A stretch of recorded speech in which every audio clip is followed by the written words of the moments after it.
बढ़िया मन से सत्संग का आनंद लीजिएगा और समझिएगा बातों को। सत्य अलग अलग नहीं होता है। मैं चाइना में जाके पानी बोलूंगा तो वहां कोई सुनने वाला नहीं है। कोई मुश्किल से कहा पानी शब्द समझ में आए किसी को तो आ जाए, वरना वाटर बोलने से लोगों को वहां समझ में आएगी। और चाइनीज भाषा में पानी को क्या कहते हैं मुझे खुद भी नहीं मालूम है। सुई बताते हैं, ऐसा कोई सुई सुई ऐसा कुछ बोलेंगे तो शायद हमें पानी मिल जाए। तो अलग अलग जगह जाते हैं तो पानी एक ही पदार्थ है। पानी जिसे हम पीते हैं, तृप्ति मिलती है, यह सिर्फ पानी है। मतलब उसका कोई नाम नहीं है। लेकिन पानी को अलग अलग देशों में, अलग अलग बोलियों में, अलग अलग जगहों में अलग अलग नाम लिया जाता है। कोई तोय कहता है, कोई वाटर, आब, नील। लेकिन आपको कोई भाषा ना आती हो तो क्या करेंगे? अब बड़ी मुश्किल हो गई ना। ये तो भाषा की बात हुई, कुछ बोल लेते हैं। गूंगा आदमी क्या कहता है? कभी देखा है? गूंगा आदमी हो, जिन्हें कुछ बोलना नहीं आता हो, जिन्हें कोई भाषा समझ में ना आता हो, ना बोलता हो, तो उसे जब पानी पीना होगा तो क्या करेगा? बोलिए जरा। अजनबी जगह में पहुंच गया है, विदेश में, आप विदेश में पहुंच गए। जैसे कि मैं चाइना की बात कर रहा, चीन की। चीन में आप पहुंच गए हैं तो आप क्या करेंगे वहां पानी मांगने के लिए? क्या करेंगे? क्या इशारा करेंगे? कैसे कैसे इशारा करेंगे? ये हुई ना बात। ये ऐसा करिएगा तो आपको पानी ही मिलेगा। तो इसी तरीके से सत्य को समझना है। सत्य क्या है? पानी। लेकिन उसे अलग अलग शब्दों में, अलग अलग इशारों में, अलग अलग जगह समझा और जाना जाता है। लेकिन पानी की तृप्ति तभी होगी, यानी प्यास को तृप्ति तब मिलेगी, शरीर को तृप्ति तब मिलेगी जब हम पानी पिएंगे। ऐसे ही अलग अलग मत, मजहब और परंपरा में अलग अलग तरीके से बातें होती हैं। उसी सत्य की बात होती है। उनके धर्म के अगुआ लोगों ने, जिन्हें वो भगवान और इष्ट कहते हैं, उन्होंने अपने अपने ढंग से देखा है, समझा है। एक जगह की बात है, एक हाथी आया था गांव में। कहते हैं पहली बार शायद हाथी आया था गांव में, और 5 तरह के अंधे लोग थे। अंधे से मतलब यहाँ जो हाथी को ठीक से जानते नहीं थे। अब 5 अंधे लोग थे जिन्हें ये निश्चय किया गया था कि ये लोग जाएंगे और हाथी के बारे में सभा को बताएंगे। तो पहला जो अंधा आदमी था वो जाके हाथी को बराबर टटोला तो पेट के हिस्सों को उसने पाया।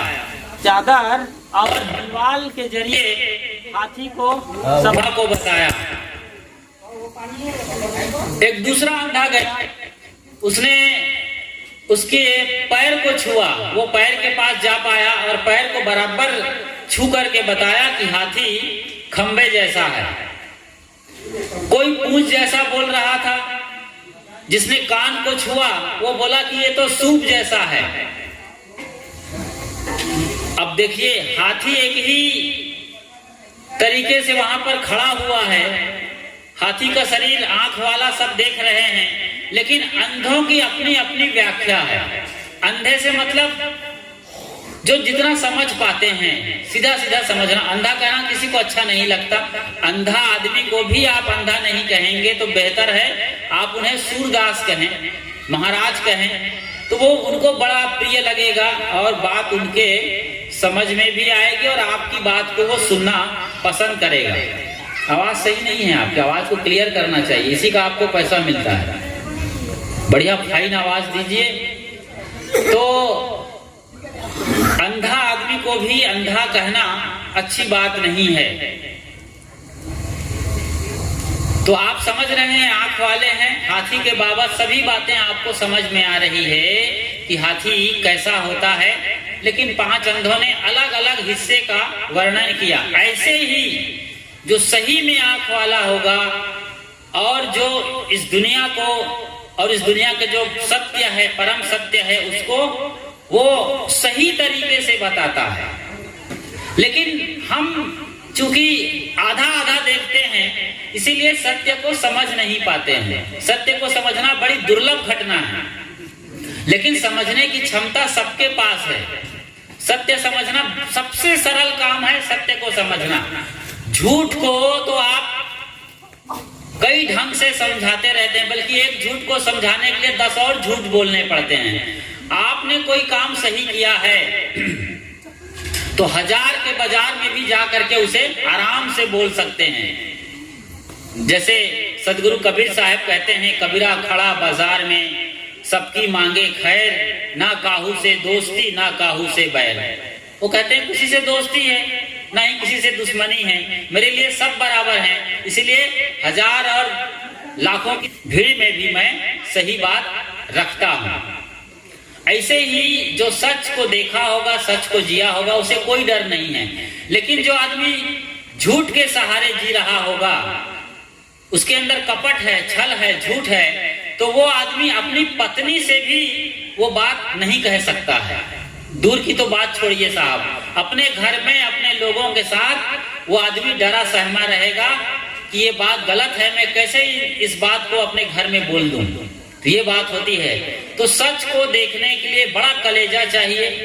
सभी मान्यताओं को, सभी पोथी पुराणों को पढ़िए, सभी तरह की किताबों और धर्म ग्रंथों का अध्ययन करिए, सभी संतों महंतों को सुनिए, लेकिन असल आंख आपके भीतर है। यहाँ से आप देखिएगा किसी बात को, आपके जो दिल की आवाज है उसमें कोई झूठ और फरेब नहीं है। वहां से हमेशा सच ही बात निकलती है, सच की ही बात वो सुनता है, सच की बात कहता है। आपके भीतर जो परमात्मा बैठा है, इसी परमात्मा को लोग अलग अलग नाम से पुकारते हैं, अलग अलग पंथ, मत, मजहब और परंपरा में।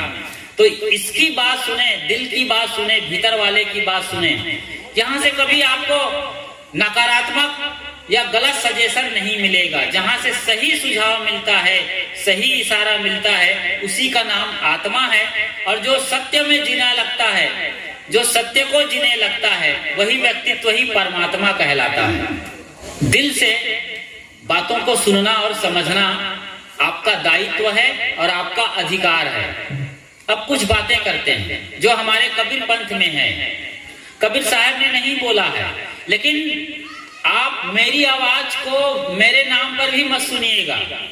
किसी ने कहा है, किसी किताब में लिखा है, मैंने सभी बातों के बारे में बोला है कि आप यहाँ से सुनिएगा, अपने हृदय से, अपनी आत्मा से सुनिएगा कि क्या कहा जा रहा है, ना कि मैं बोल रहा हूं इसलिए वो सत्य है। वो बात सत्य है तो सत्य है। कबीर पंथ में एक बात आती है, कभी किसी कवि ने कहा है, ये कबीर साहब ने नहीं बोला है। वो बात ये है कि पानी से पैदा नहीं, श्वासा नहीं शरीर, अन्न हार करता नहीं, ताका नाम कबीर।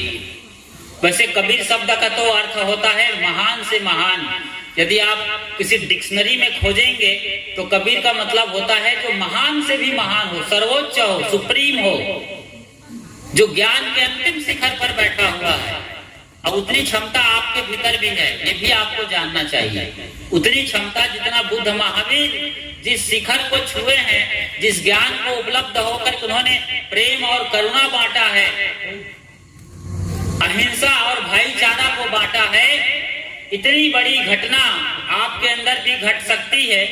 आपको ये जानना और समझना चाहिए। कबीर साहब ने क्या कहा, किसी कवि ने बहुत बड़ा जिगर वाला, वो भी कोई कवि रहा होगा, कोई महात्मा रहा होगा, तभी इतनी बड़ी बात उन्होंने बोला है। लेकिन अब समझने की दो धारा बन गई है। पानी से पैदा नहीं, श्वासा नहीं शरीर, अन्न हार करता नहीं, ताका नाम कबीर। पानी से पैदा नहीं, कबीर साहब के लिए बोला जा रहा है कि वो पानी से पैदा नहीं हुआ।